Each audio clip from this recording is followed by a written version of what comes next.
4, 5, 6 years ago, it was always communication and collaboration. Communication and collaboration. It's a problem for us. And it's interesting because over the last 2 years, communication and collaboration hasn't been in the top spots for biggest struggles anymore. Welcome to Unexpected Journey, the show where each week top professionals share work wisdom and life lessons about their careers and what they have learned about human experience in the workplace. I'm your host, Ann Bibb. Today we're joined by Haley Griffiths, Head of Communications and Content at Buffer and co-host of Make Work Work. Haley is an expert in remote work, career growth, and public relations. Her writings have been featured in publications such as Fast Company, Time Magazine, and Entrepreneur. Before we begin, don't forget to subscribe and leave your comments below. Now let's get started. Welcome, Haley. Thank you so much for having me, Anne. Thanks for the nice intro. Congratulations to you as well for being on the Remote Influencers Report. I feel like it's a very fun report. A lot of good people in there. Some amazing people, like 150 people. I love how it's broken up into 3 different areas. And, I have to say, you and I have known each other for a while. Like, we met remotely on Twitter.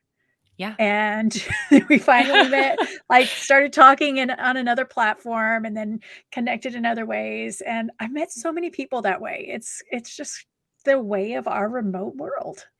Yeah, and I do feel like that industry, the people who build remote companies and talk about remote work and talk about the future of remote work, I feel like that list is pretty well connected. So of 150 remote influencers that they include in that report, there are actually quite a few that I know pretty well or that are like big contributors to the community. I'm like, there's a group of us that have just been doing this for years and years and years, right? Kind of made us realize how connected and how much this remote industry has expanded over the last decade.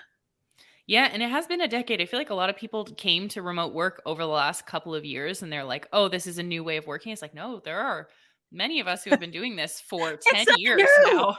Stop It's saying not it's new. new. It's not new. And also stop saying it's here to stay. It's obviously here to stay. We don't need to say it anymore. We're good. It's definitely here to stay. Like it's not new. It's not going anywhere. It's not here to stay because it never left. I mean, it Because I just never left.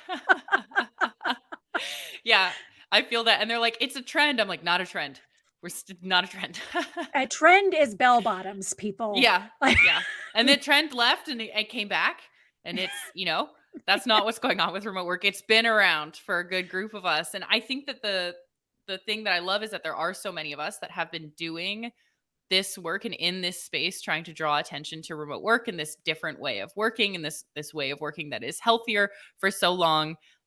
It's good that it's become a little bit more mainstream. And this is something that whenever I hear somebody say remote work is for everybody, it isn't black and white. It No. absolutely is not. Just like with most things in life, people need to Yeah. figure out where they work best, how they work best. And then hopefully, companies need to take that into consideration and start thinking about giving people choices, letting Yeah. people choose where they work most successfully. And that will improve productivity. It will improve mental health. It will improve so many things. Now, can this be done for every job? No, doctors can't do it. Janitors can't do it. It can't be done for everything. This is not a pie in the sky pipe dream. We have to be realistic. But for those companies and positions that it can be done, give people a choice. Yeah. Yeah. Give people the choice and then watch how your workplace becomes better for it. Ideally, if you do it the right way. Like all of a sudden, you are communicating more effectively. You have to make sure that you're documenting things. Maybe meetings aren't as practical. You have to make sure that communication's accessible to everyone. Like there are a lot of benefits to moving forward with remote work in organizations too. And then the other thing I like to your point too about make sure that people have access to where they want to work from. And it might not be from home for everyone. Like at Buffer, we have we'll pay for co-working membership for people. So we'll either pay for your home internet if you want to work from home. You need internet to do it. I believe that the company that you work for should pay for your home internet if they're anyways, that's a separate conversation. And if you don't want to work from home, we'll pay for your co-working space.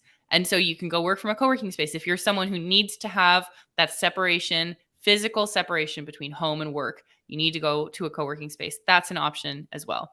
So I think that there are policies and you can be intentional with this. If people don't work well at home, set up another location for them. There are entire companies too that will help companies find private office spaces as well. For if you're primarily a remote company, you just want to have a space for a couple people to gather every now and again, they can expense that. You can put that on them, or you can figure out a way to find some of these spaces in different cities for people too.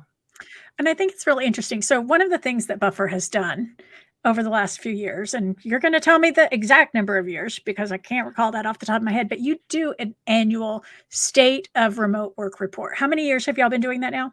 That's a really good question, actually. I want to say like 4 or 5, but I think it's actually more than that. 6. I was so close. You were very close. You're very close. I was just looking. I was like, is it 7? But I think it's 6. So, because one of them doesn't live on the main page that I have the rest of them on. So it might actually be 7. It's 6 or 7. It's a lot at this point doing the state of remote work, which I've been at Buffer for over 7 years now. So I have been doing it for pretty much every year that I've been at the company. Congratulations. Thank you. So we will actually put up a screenshot or a link to the latest state of the remote work report. But, can you talk about, how did this start? How do you gather the data? Like what do you get out of this? Yeah, this started. So we also did. So Buffer's a social media software company. We help a lot of people, schedule their posts online. Long-time customer. One of them. I love it. I still have one of the legacy $9 plans. Thank you. Oh my gosh. I know. Look at you. Talking to a legacy user. I didn't even know it. I know. Y'all keep trying to get me to move, and I'm like, no. There's a lot of messaging. Yeah. I know there's a lot of communication coming your way. That's hilarious. We will talk after this about that. No, I'm kidding. I'm gonna be like, I'm gonna be happy, but either way. I'm kidding. But so we had a state of social media report is what we put out first, I think 2017 or 2018. We did a state of social media report, and that tracks for who we are as a company. That makes a lot of sense. The person who was running our content at the time, so he was running this report. I was running our blog that's more about like company culture, transparency, productivity, remote work. And I saw him doing that. And we thought, like, a couple of us were like, why don't we do a state of remote work? There's not a lot of remote work data out there. One of the things that I was doing with that blog in my role as a public relations person was essentially seeding media mentions where I think people need to write about something, but they're not writing about it. So I'm going to write about what we're doing. And then people find those blog posts and they come to me and they're like, hey, I'm writing about this and I found your blog post. So now I want to include you. And that strategy has always worked really well for me because it's like, we're just documenting what we're doing, which already we want to do anyways. We're talking about something that's really interesting to us. And then if media finds it and if they're interested, they can reach out and then that turns into a story. And this is almost like inbound press at this point, right? So the state of remote was just another piece of that. I was working with a lot of reporters and they would ask me for remote work stats. They would be like, do you know anything about this? And the answer is no, there wasn't a ton of in 2016, 2017, when we started thinking about this, there wasn't a ton of remote work data out there. Like now everyone has a state of remote.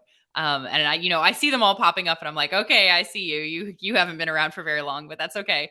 It's good. It is good ultimately to have more data. So I am happy about that. I love someone did the state of hybrid. I think it was HubSpot did the state of hybrid. Teams, like that was fantastic as well. Or was it Flex Jobs? I'm like mixing up reports in my head, but there are a lot of reports out there. So we just realized we have the audience for this, like with the people who are interested in Buffer, who follow along with Buffer's culture online and our newsletter and on our blog. They work remotely, so we can get this data. So, I mean, initially, Anne, I did this the hard way. I just did it all myself. So I write out all the survey. I did this for years and years. I write out all the survey questions, which is more difficult than you think because it turns out that designing a survey is hard. And to get the data that you need, data that you can write about, it has to be designed properly. So now I work with an agency that helps with a research agency that helps. But for the first couple of years, I was just putting questions into a document, running it by my team, setting it up in Typeform, and then promoting it on Buffer's channels. The other place I would promote it would be with partners. Like we would work with other remote work partners. They would promote it to their audiences, so we would get results. Then I'd include quotes from them in the final report. But it was really just we're missing the data here.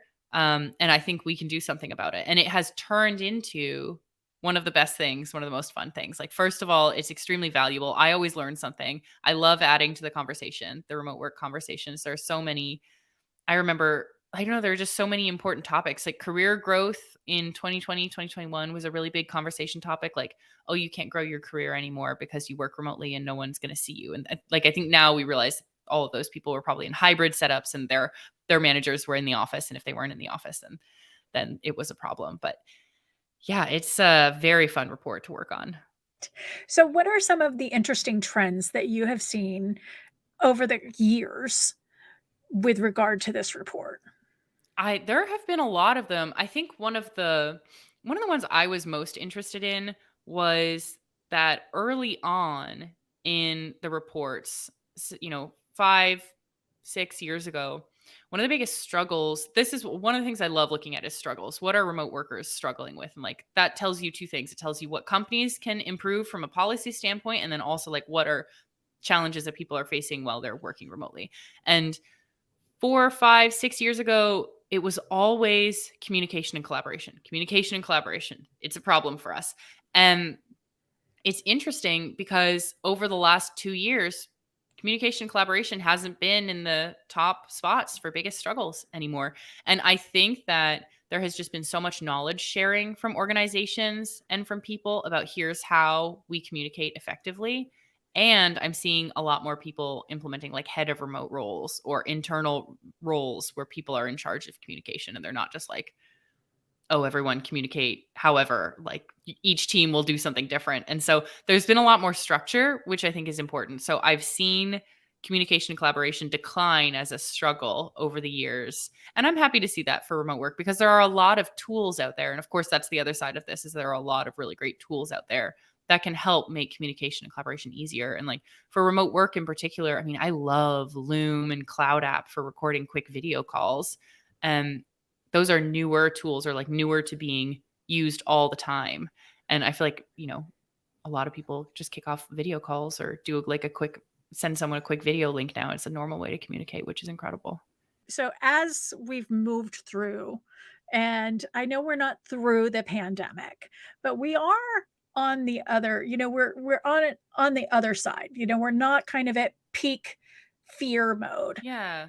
What are some of the things that you've seen transition from one side up through the peak and now on the other side? And I'm going to say 2019, 2020, all the way, each of those reports had to show some pretty massively different indicators as those reports came out. They showed some different, but you know what the interesting thing is that overall remote work was always perceived as very positive by everyone. And what's so interesting is that I think in 2021, especially like late 2020, you were seeing a lot of media and press talking about like remote work. No one likes working remotely anymore. And like, we're all sick of this. But I think the thing is like, we were all sick of being stuck at home and everything being closed and not being able to go anywhere, which is understandable that we would all be sick of that. But the trend that I saw is that people just continuously perceive remote work as very positive. Do they want to work from home 100% of the time? Not everyone. I mean, me, that's definitely my preference, but I know that's not for everyone. I even specifically in 2021, in that 2021 report, I specifically asked people if they were remote as a result of COVID. And then I dug into their responses. But that group was just as likely to select that they wanted to work remotely for the rest of their career as everyone else, which was incredible. But and you're right. And I don't know how many times we've had to say this, that period in 2020, that was not standard remote working. That was No, working yeah. from home This is during working a from home. pandemic. It drives me up the wall when people are like, working from home isn't working. And I'm like, okay, so work somewhere else. Working from home and working remotely are actually not the same thing. You can work remotely from home, but you can also work remotely elsewhere. So Mhm. those terms are two that really need to be Yes. separated. I think the other one that gets associated with remote work a lot, and this is what we saw this year, and I'm not saying that this is wrong, but I just think that there are actually broader societal trends that kind of don't get tapped into always, is that loneliness is always a top struggle for remote workers. And this year in particular, loneliness, but then the other option was I stay home too much because I don't have a reason to leave. And so people were saying that was the top struggle for remote workers, is just they're staying home too much and they don't have a reason to leave. And I think that people often say, well, it's because of remote work. It's like, not necessarily, because if you think of it, the other thing that has been happening over the last couple of years is a decline in a sense of community, a decline in like organized activities. We see the rise of social media and people being on social more than they are necessarily doing. Like out and joining their local community and their local activities. So that one often gets associated with like, well, people are lonely because they work remotely. And it's like, actually, if you look into the data, people are just lonely. This is a problem in general with our world and with the way that society is set up. And we need to work on that.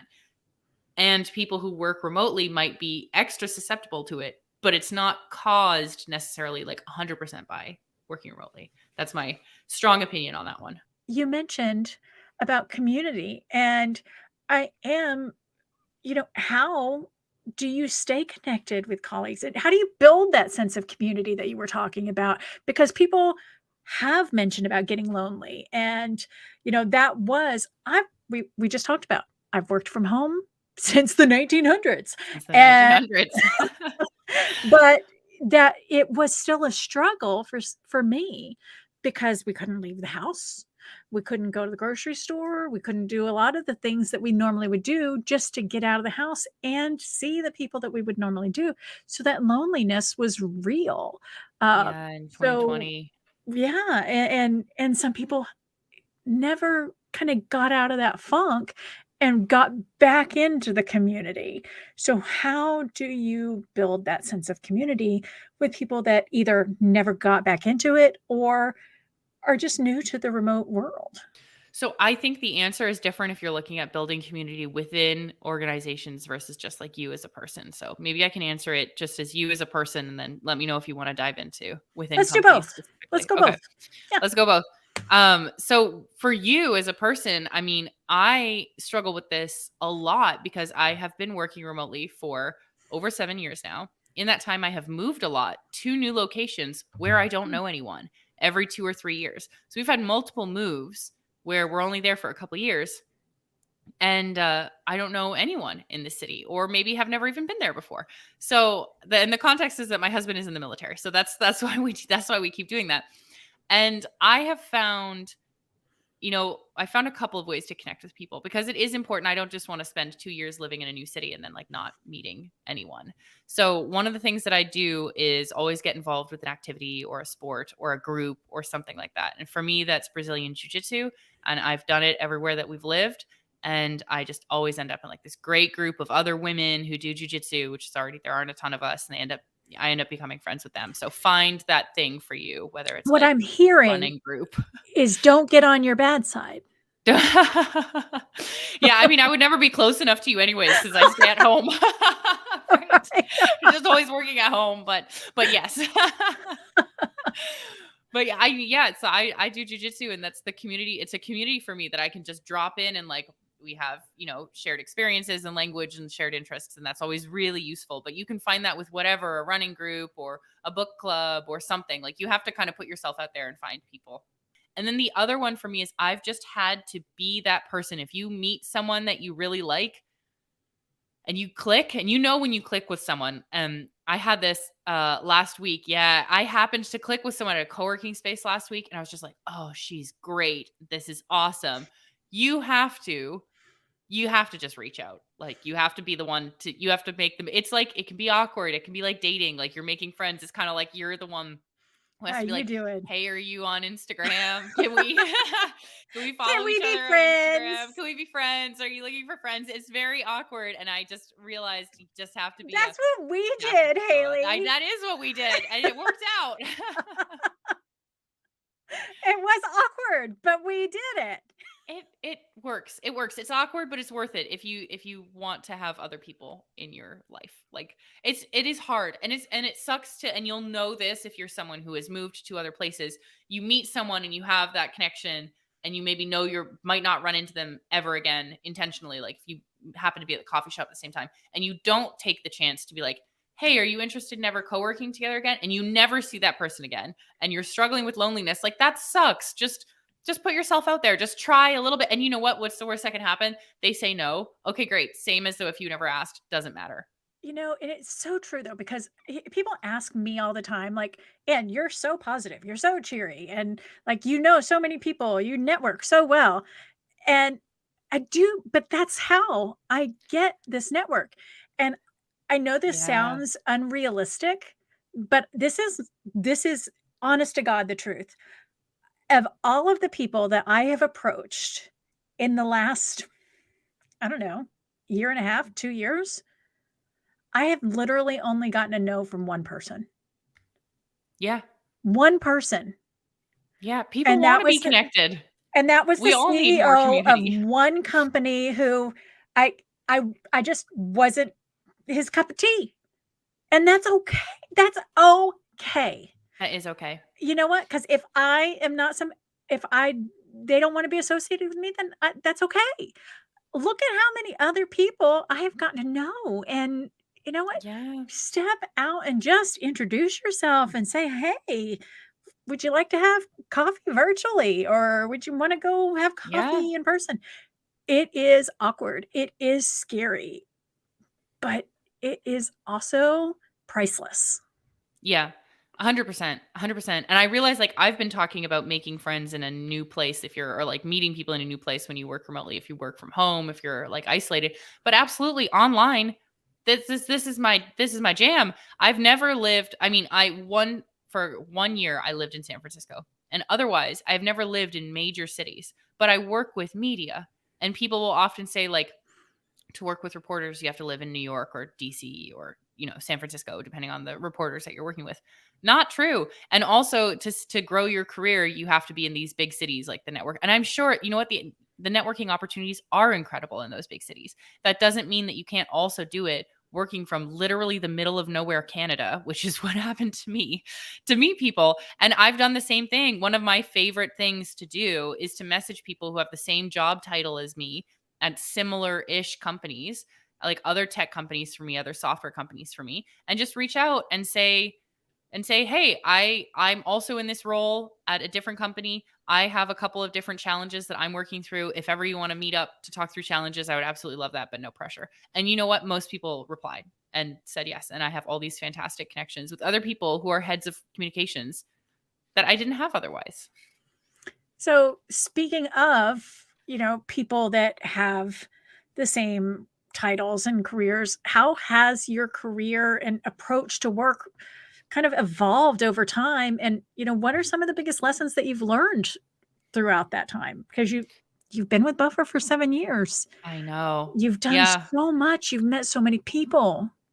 I mean, I think one of the things is that I've realized that like who you work with and what you work on are actually very key to everyday happiness and to having a long-term career. The only reason that I'm still at Buffer 7 years later, like you better believe that I love our product and that I really enjoy the people that I'm working with very closely. Because otherwise, why would I still be doing this, right? So I've sort of realized that like that it just makes a really big difference whether your work is draining or energizing, and I've found work that is very energizing for me.